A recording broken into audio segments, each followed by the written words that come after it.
Hey Chip, it's Mike from the Golf Evolution. Thanks again for sending us your videos. I can answer your question about the right side stretch and the elbow separating.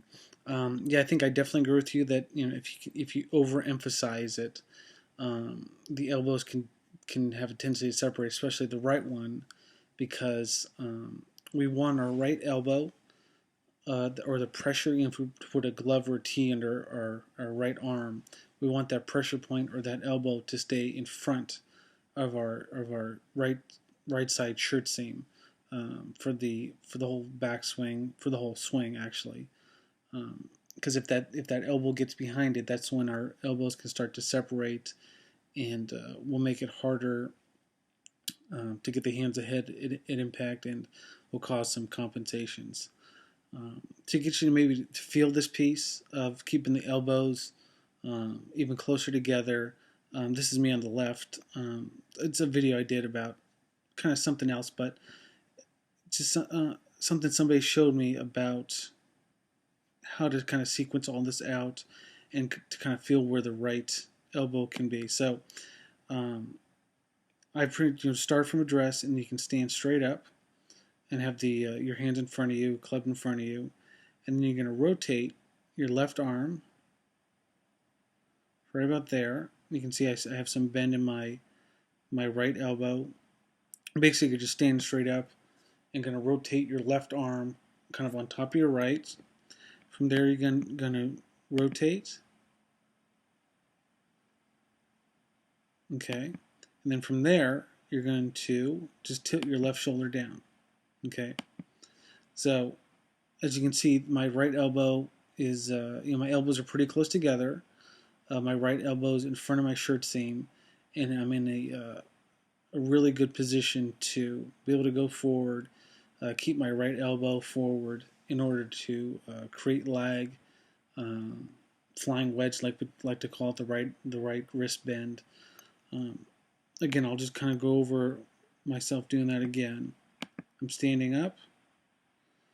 I rotate my left forearm, and which will also obviously rotate my right forearm.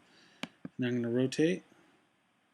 I'm feeling my pressure once. Rotate, and then tilt down. Okay? That's going to get you to, just to give you a feel for what it's like to, at the top of the backswing, to keep your elbows closer together. Another tip or maybe drill I have is to, get a, not exactly a tennis ball, but maybe one of those oversized tennis balls that are medium-sized, that you can put between your elbows, or one of those, like a small soccer ball, not the regulation one, but one that's a little bit smaller, and just put that in between your elbows and make some backswings doing that to give yourself the feel.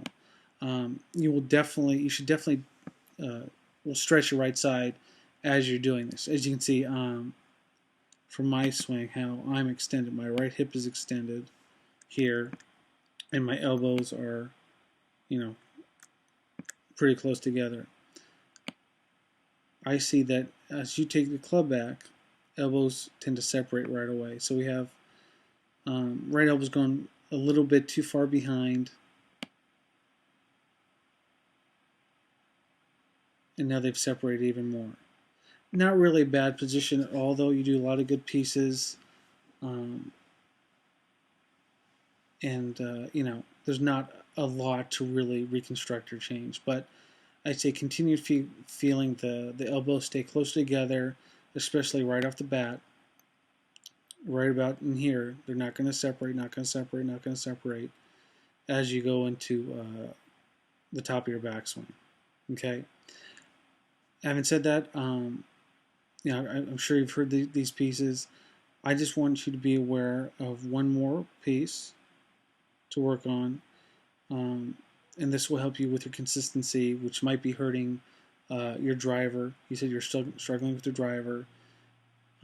It's this piece in the downswing where, and this is connected to the backswing stuff, keeping your elbows closer together. But as you're coming back, as the elbows are separating, they don't stay on the body. So when we've reached this point, your right arm pressure point has come off your body. Now when this happens, you tend to send the path too far out to the right, and when that happens, the club head rotates. Okay, so we can see that the club head is toe up, right? It's about right there.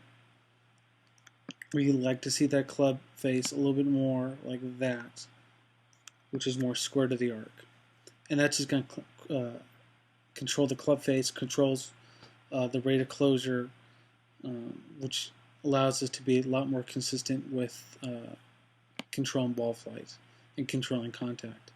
Because if our arm is coming off that much there, we're going to be having a tendency to lose the wedge.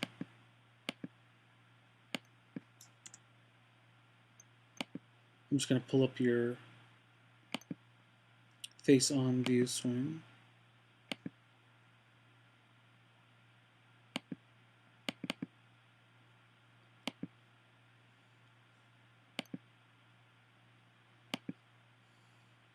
Okay, so we can see that as you're coming down, your elbows are separated, and that it impacts, not bad, but we would like to see a little bit more shaft length.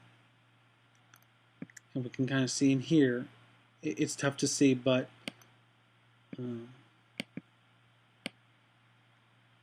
would like to see your right arm stay more connected to your body. Would like to see the arms. I'm playing on the right side now. Instead of exiting up here, I would like to see your hands exit more here. I think I'm also going to give you a link to a video that James and Eric did about this, about the hand exit, that will hopefully clear up some things for you visually.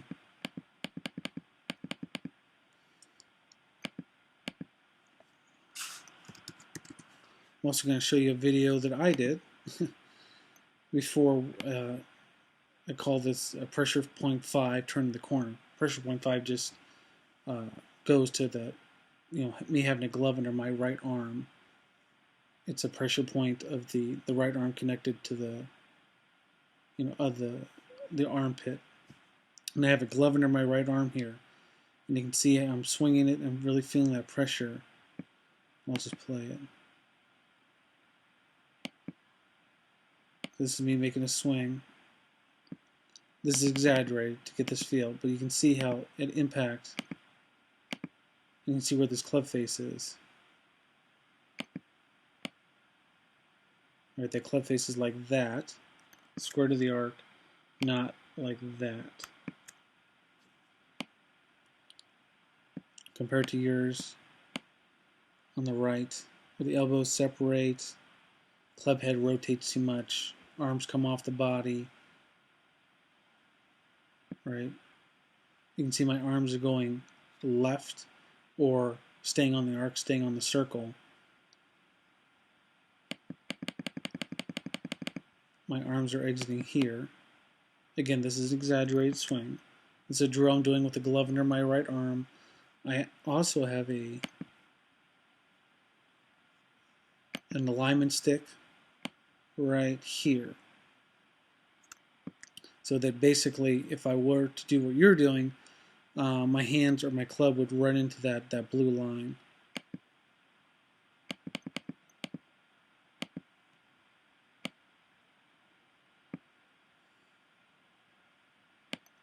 So again, I have a glove under my right arm. I'm feeling that pressure point as I turn the corner or keep my hands on the circle. Again, this helps with the club face rotation.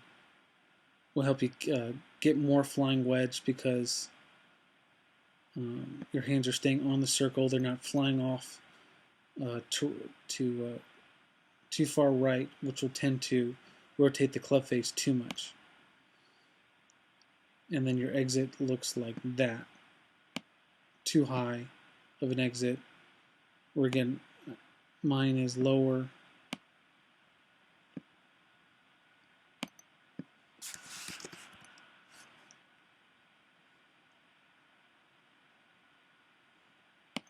Here's a video of Charlie. We always play. You can see how the hands work left on the circle And he's maintaining, if he had a glove under his right arm, he would be maintaining that pressure point all the way around. And then his hand exits right in there. Okay, where yours tends to go higher. The higher the exit, the more club face rotation. So just to review, keep working on the elbows not separating. If they don't separate, you're going to have a much easier time to have the hands on the circle. The club face won't rotate as much. And, doing that drill that I was doing where I was standing up, rotating, and then tilting down to give yourself maybe a better feel of what the top of the backswing feels like. So thanks for sending us your videos. I think you can definitely do this because you've definitely made some nice improvements so far.